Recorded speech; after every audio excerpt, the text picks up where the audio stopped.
원효 32화 꾸진천의 철궁편입니다. 북녘땅은 아침 저녁으로 벌써 한겨울이었습니다. 상가들에는 이슬이 내려 하얗고 대동강에는 아침 물안개가 구름같이 피어올라 평양성을 깨끗이 휘돌아 감았습니다. 한 무리의 까마귀 떼가 시커멓게 하늘을 디딛고 지나갔습니다. 동탄역 대장군 김유신과 원효 두 사람은 대전경의 지류 사수를 건넜습니다. 두 사람은 한동안 안개 낀 평양성을 바라보았습니다. 아침 안개에 포위된 평양성은 외로운 흙물처럼 음산스러웠습니다. 한동안 평양성을 바라본 원효는 결의에 찬 목소리로 입을 열었습니다. 대장군, 문무대왕과 대장군 유신공께서 계시는 한 삼국은 반드시 통일이 됩니다. 다만 우리의 힘이 약해 대국 당나라의 힘을 빌리기는 했지만 영원히 당나라와 손을 잡을 수는 없는 처지 아닙니까? 공께서 아시다시피 대륙의 당 고종은 욕심이 많은 임금입니다. 그 넓은 땅덩어리를 가지고 있지만 동으로는 사만을 노리고 남으로는 토변과 주변 약소굴까지 침략을 하고 있습니다. 하루빨리 땅의 소나기에서 벗어나는 길은 삼국을 통일하고 우리의 힘을 키우는 것입니다. 공께서도 잘 아시다시피 원래 우리 사만은 당군의 홍익인간 이름으로 나라를 세웠습니다. 홍익인간이란 바로 빈도가 주장하는 일신과 화정이었습니다. 한민족이 한마음으로 화합하지 못하고 또다시 싸우고 대립하면 악순환의 고통에서 영원히 헤어나지 못합니다. 그리고 당나라의 속국으로 전락하거나 바다 건너 외의 눈치나 봐야 하는 신세가 됩니다.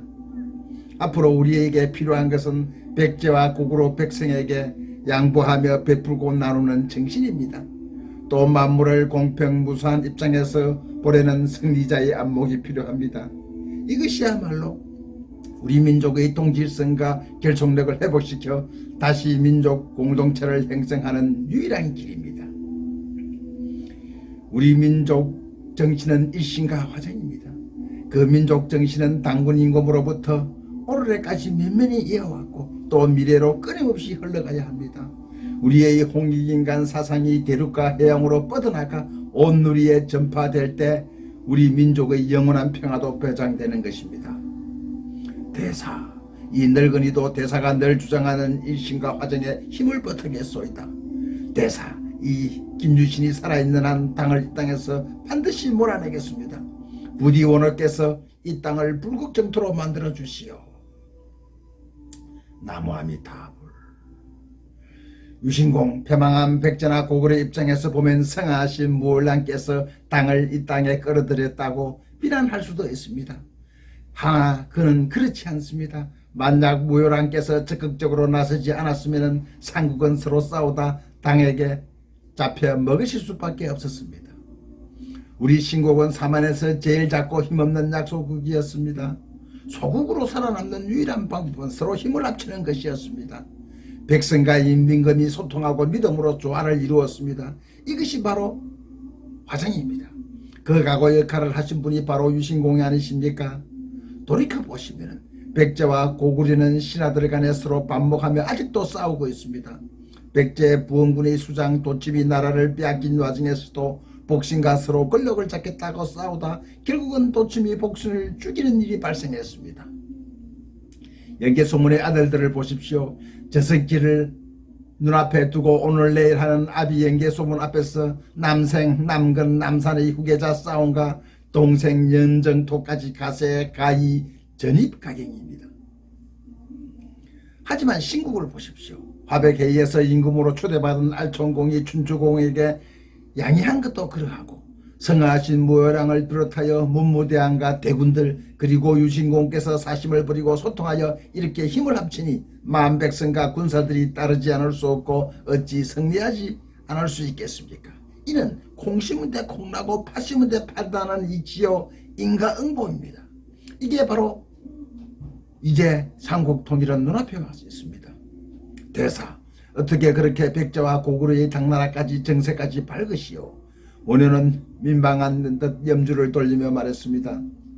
이건 비밀이옵니다만 대장군께서 큰 전투를 앞두고 있어 빈도가 말씀드려야겠습니다. 실은 고구려와 백제의 빈도를 따르는 사람들이 많이 있습니다. 가끔 그들이 빈도에게 하사연하는 과정에서 알게 된 내막들입니다. 그들은 하루빨리 통일이 되어 사만이 불국정토가 되기를 염원하는 어질디 어딘 중생이고 이 땅의 백성이옵니다. 김윤씨는 자신도 모르게 칼자루에 힘을 주고 힘을 불끈 주었습니다. 대사, 오늘 이 자리에 서고 보니 자꾸 아쉬운 마음이 듭니다. 이 넓고 넓은 고구려 땅을 우리가 다 보살필 수 없다는 것이 한이 됩니다. 성하신 무열대할림과 사만 통일의 뜻을 처음 세울 때는 저 넓은 요동까지였습니다. 그 옛날 당군께서 보살피던 조선 땅 전부를 말입니다. 나무아미타불. 오녀와 김유선은 사수에서 아침 안개에 둘러싸인 평양성을 바라보며 삼국통일의 당위성을 토로했습니다. 사설을 건너온 김유신은 군사들에게 아침밥을 든든히 먹인 후 시계하고 전령, 영기와 병천 두 사람을 당나라 진영으로 보내 소정방에게 군량미를 건네줄 방법을 물었습니다.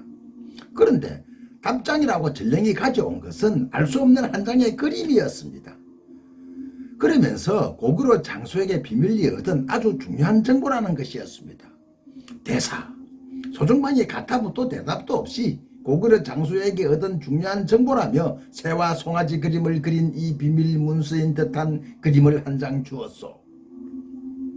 김윤신을 비롯하여 인문과 여러 장수들은 의문에 가득 찬 얼굴일 수밖에 없었습니다. 말없이 한창 그림을 바라본 원해는 순간 자리에서 벌떡 일어났습니다. 대장군, 빨리 사수를 도로 건너갑시다. 지체할 일이 아닙니다. 인문 왕자가 되물었습니다. 대사, 거기에 그렇게 쓰여 있습니까? 원해는 그림 종이의 새와 송아지를 가리키며 풀이했습니다. 왕자마마, 송아지와 난새를 그린 것은 화독, 화란이고 이를 반절업으로 읽으면 속한이 됩니다. 빨리 군사를 돌리라는 뜻입니다. 팥자나 수수께끼 모양 풀기 어려운 난문으로 글자나 그림을 나누어 합하여 암호화한 매우 어려운 비법입니다. 인문왕자가 벌떡 일어나며 소리를 쳤습니다. 소중방 이자가 끝까지 우리를 무시하고 조롱하는구나. 대장군, 일단 대사의 말씀대로 빨리 군사를 돌립시다. 대장군 김유신이 지휘 아래 잘 훈련된 일반 군사는 신속하게 다시 사수를 건너왔습니다. 구미가 마강을 다 건널 무렵 고구려 영계수문의 동생 연정토가 이끄는 기마부대가 먼지를 일으키며 번개같이 벌떼같이 공격해왔으나 신라군사는 모두 강을 건너간 이유였습니다. 와. 비밀리 기시 총공격을 감행하는 연장토는 허탈했습니다. 신라군과 당나라군의 접촉을 차단하고 신라군의 군량미를 빼앗아 떨어진 고구려군의 사기를 북돋을 계획이었는데 고구려군은 닭 쫓는 개, 지붕 쳐다보는 객이 되고 말았습니다. 아니 이게 어떻게 된 일이냐. 김유신이 우리가 기습해 공격해온다는 것을 미리 알고 있었구나. 맥 빠진 고구려군은 그냥 멍하니 강 건너 신라군을 바라볼 수밖에 없었습니다. 급히 사수를 건너온 김유신은 철궁 부대를 오율로 강가에 도열시켰습니다. 강 건너는 철궁 거리의 사거리였습니다. 하지만 고구려군의 화살은 강을 반도 넘어오지 못할 것이라는 것을 김유신은 잘 알고 있었습니다. 둥둥둥 각 궁수 앞으로 도열. 신라 구진천이 만든 철궁이었습니다.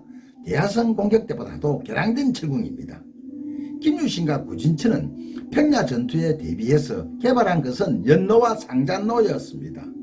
연노는 궁수 한 사람이 연속해서 여러 개의 화살을 퍼붓듯 쏘는 것을 말합니다. 발사 속도를 높여 공중으로 막아 쏘면 한쪽에 밀집해 있는 적을 사살하는데 효과가 매우 컸습니다. 특히 은폐된 공간에서 공중으로 연속으로 쏘는 장점을 가지고 있었습니다. 상자노는 노를 대왕화시켜 우마차에 탑재시킨 것으로 한 번에 수십 발을 쏠 수 있는 개할지에 모여있는 적을 섬멸하는데 안성맞춤으로 개발된 무기였습니다. 1열 연노를 장장하라. 3열 상자노를 장장하라. 둥둥둥둥. 북소리에 궁수들이 사거리를 조절하고 조수들이 손이 안 보일 정도로 화살을 장전했습니다. 준비된 궁수 보고하라. 1루 준비 완료. 3루 준비 완료. 여기저기서 신라 궁수들이 보고하는 소리에 강 건너 말을 타고 달려온 고구려 군사들은 허탈한 포중으로 강 건너 불굴하듯 신라 군사들의 움직임을 그냥 멍하니 바라만 보고 있었습니다. 강 건너 고구려 기마병들은 우왕좌왕하는 모습을 본 김유신은 허공으로 철궁 한 발을 당겼습니다. 김유신이 쏜 화살은 소리를 내는 효시였습니다. 새파란 가을 하늘에 시퍼런 소리를 지르며 화살이 강을 건너자 깃발은 내려가고 동시에 북이 울렸습니다. 둥둥둥. 신라 철궁 굴대는 일시에 연노와 상장로를 퍼부었습니다. 강 건너 불구경하던 말을 타고 멍하니 바라보던 신라 군사는 설마 화살이 여기까지 날아올까 하다 두 눈 뜨고 당할 수밖에 없었습니다. 강가 개할지에는 몸을 피할 곳도 없었습니다. 일사불란한 신라 궁수들은 북소리에 따라 엄청난 화살을 마구 쏘아부었습니다. 고구려 진영에서는 화살이 비오듯 쏟아졌고 멍하니 구경만 하던 고구려 귀마병과 말들은 소리 한번 질러보지 못하고 그 자리에서 픽픽 쓰러졌습니다. 순식간에 아주 심각하게 전투는 종료되고 말았습니다. 신라 군사들은 부상자 한 명 없고 고구려 군은 거의 전말하다시피 했습니다. 연정토를 비롯한 몇몇 장수만 목숨을 부지하여 겨우 도망을 쳤습니다. 김유신은 도망가는 적 몇 명을 살려두었습니다. 겨우 목숨을 부지해 도망간 자들은 자기들이 도망온 것을 합리화시키기 위해서 적의 전력을 부풀릴 것이 뻔하기 때문입니다. 김유신은 항상 싸움에서 가능한 아군의 피해를 최소화하는 전략을 썼습니다.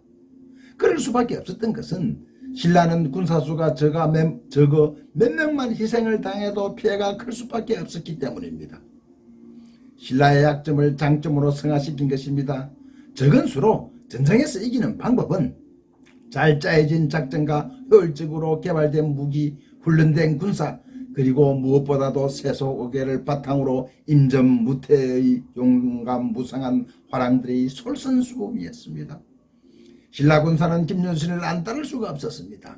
와, 고구려 장소가 도망간다. 수나라 100만 대군을 무찌른 고구려 군대를 우리 신라가 이겼다. 이제 신라는 천하무적이다. 천하무적, 천하무적. 김유신 대장군 만세, 문무대왕 만세, 문무대왕 만만세. 신라 군사의 사기는 하늘을 찔렀습니다. 감사합니다. 삼국통일가 원효 34마에서 계속됩니다. 구독